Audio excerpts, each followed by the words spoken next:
Snacks too.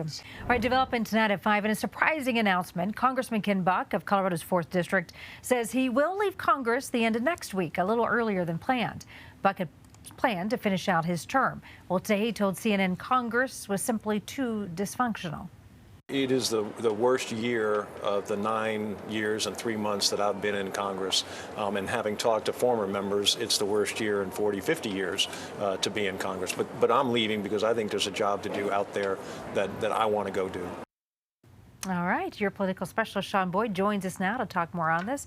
You also talked to Buck today, Sean, so you know a little bit more about the job he mentioned there. Right. He told me he wants to change the way that we select candidates for office at all levels of government, saying that the options just aren't good right now. He wasn't ready to talk about specific changes yet. I'll sit down with him next week to discuss that. For now, the question is, what happens to his seat? Our Republican analyst, Dick Wadhams, told me the party cannot just appoint Buck's replacement. The U.S. Constitution requires there be a special election to fill a vacancy in the House of Representatives.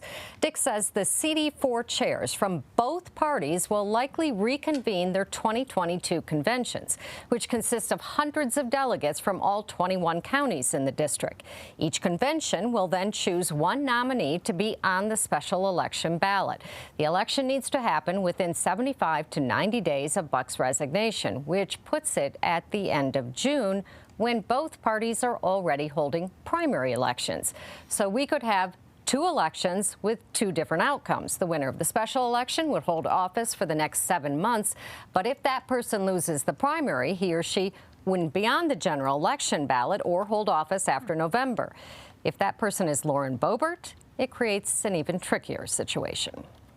If Congresswoman Lauren Boebert, who of course represents the 3rd Congressional District now, if she runs and wins in the special election, she would have to immediately resign from the 3rd District, causing a vacancy in the 3rd District, which would prompt presumably a special election in the 4th or the 3rd District before the end of the year. We all followed that, right? Dick says there's also a chance Boebert's seat in the 3rd CD would sit vacant until November.